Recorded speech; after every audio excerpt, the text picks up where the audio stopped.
नमस्कार। PN voice में आप सभी दर्शकों का हार्दिक स्वागत अभिनंदन। आज हम एक ऐसे व्यक्तित्व से परिचय पा रहे हैं जो संसार के तमाम सुख भोगों का त्याग करके साधु जीवन में प्रवेश करने जा रहे हैं।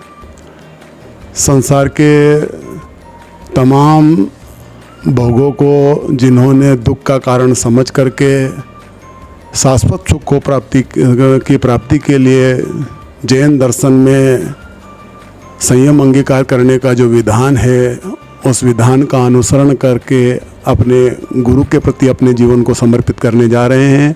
ऐसे व्यक्तित्व से हम परिचित करेंगे।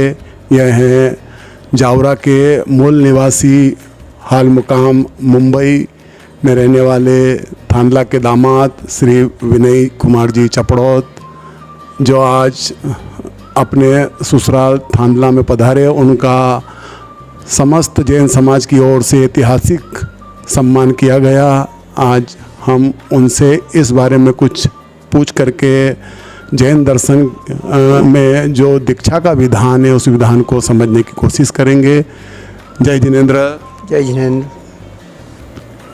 सुना है कि आप अपने गुरु कीर्ति सूरी जी महाराज साहब के सानिध्य में संसार के भोगों को त्याग करके संयम अंगीकार करने जा रहे हैं।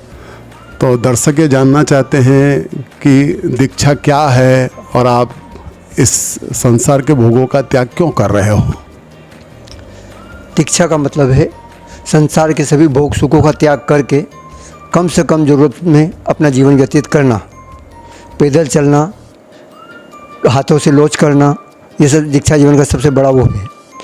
दीक्षा के बाद स्वाध्याय सबसे बड़ा गुण है। पूरे दिन स्वाध्याय करना होता है। दिन में 5 प्रहर, भगवान ने ऐसा कहा है। 2 प्रहर निद्रा के लिए, 1 प्रहर आहार विहार निहार के लिए और 5 प्रहर का स्वाध्याय। जो साधु बराबर रोज़ 5 प्रहर स्वाध्याय करता है, उसका साधु जीवन हमेशा अच्छा रहता है।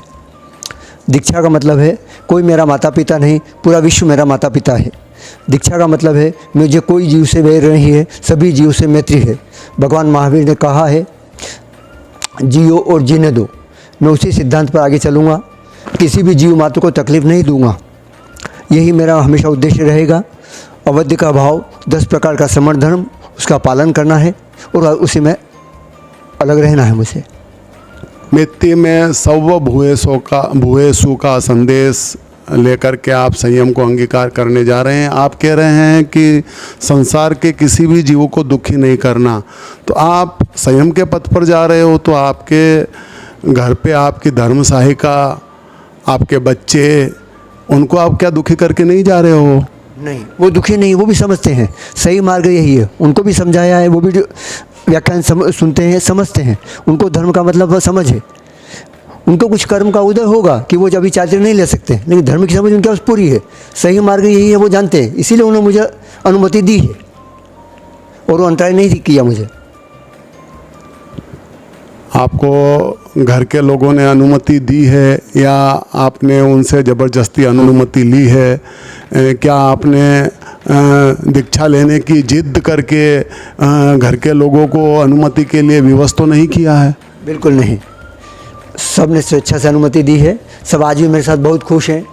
आपने आज भी जब घोड़े में देखा होगा, सभी मेरे साथ बढ़ चढ़ के हिस्सा ले रहे हैं। मेरी श्राविका भी बढ़ चढ़ के वश्यदान कर रही है, हंसते मुँह सबसे बात कर रही है।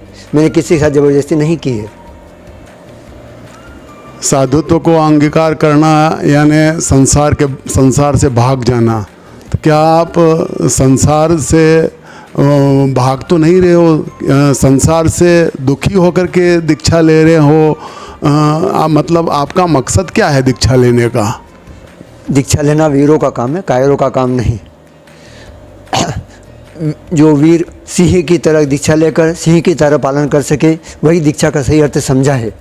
दीक्षा जीवन वास्तव में कठिन है, लेकिन दुख भरा नहीं है। दीक्षा में कष्ट जरूर है, कष्टार्थम दीक्षा यही कहा जाता है, लेकिन दीक्षा का अंत मोक्ष है, दीक्षा का फल मोक्ष है। इसीलिए वो कष्ट नहीं लगता है। कष्ट सहन करके आप क्या पाना चाहते हो? जो कुछ भी पाना हो संसार में ही पा लो। कष्ट सहन करके और अधिक सुख पाना चाहते हो तो जो अभी सुख मिला है उसी में ही तो आप संतुष्ट रहो, ये ज़्यादा अच्छा रहेगा। संसार का सुख सुख नहीं है, सुख की भ्रांति है। हमें 2 घंटे भूखा दुख सहन करेंगे तो हमें खाने का सुख मिलेगा। खाना सुख नहीं देता है, वो भूखे दुख को कम करता है। इसी प्रकार विषय कषाय का सुख ये इसी प्रकार का सुख है, उससे पाप का बंध होगा और आपको दुर्गति में जाना पड़ेगा। मुझे वो दुर्गति नहीं चाहिए, इसलिए मैं दीक्षा के मार्ग पर जा रहा हूँ। दीक्षा में मुझे कर्म निर्जरा है और कर्मों की निर्जरा से मुझे मोक्ष मिलेगा। घर पर रह करके भी आप आराधना कर सकते हो, धर्म ध्यान कर सकते हो, प्रभु की भक्ति कर सकते हो, सामयिक कर सकते हो और घर के लोगों के साथ भी रह सकते हो। तो घर पे रह करके ही आप आराधना करो, ये घर छोड़ करके जाना कहाँ तक उचित है? मैं आपसे पूछना चाहता हूँ, अगर आपको गर्मी लग रही है तो आपको ठंडी एसी के पास में मिलेगी, एसी से दूर बैठ के मिलेगी। उसी प्रकार धर्म अगर करना है तो भगवान की आज्ञा में रहकर भगवान के ने जैसा कहा है वैसा करने से धर्म मिलेगा। घर में बैठ कर धर्म नहीं हो सकता है। घर में बैठेंगे 90% पाप और 10% धर्म होगा। साधु बने में 100% धर्म है, इसलिए मैं दीक्षा ले रहा हूँ। अभी इस पंचम काल में हमने सुना है गुरु भगवंतों के मुखारबिंद से कि अभी तो मोक्ष होने वाला है नहीं, तो आप दीक्षा लेकर के कितनी भी साधना कर लो तो कहीं इस बहु में तो मोक्ष में जा नहीं पाओगे। तो फिर ऐसा करना क्यों? इस बहु में मोक्ष तो मिलेगा नहीं, शाश्वत सुखों को तो आप प्राप्त कर नहीं पाओगे। तो फिर घर में ही रहना ज़्यादा अच्छा है। जब मोक्ष मिलेगा उस समय आप साधना कर लेना और चले जाना मोक्ष में।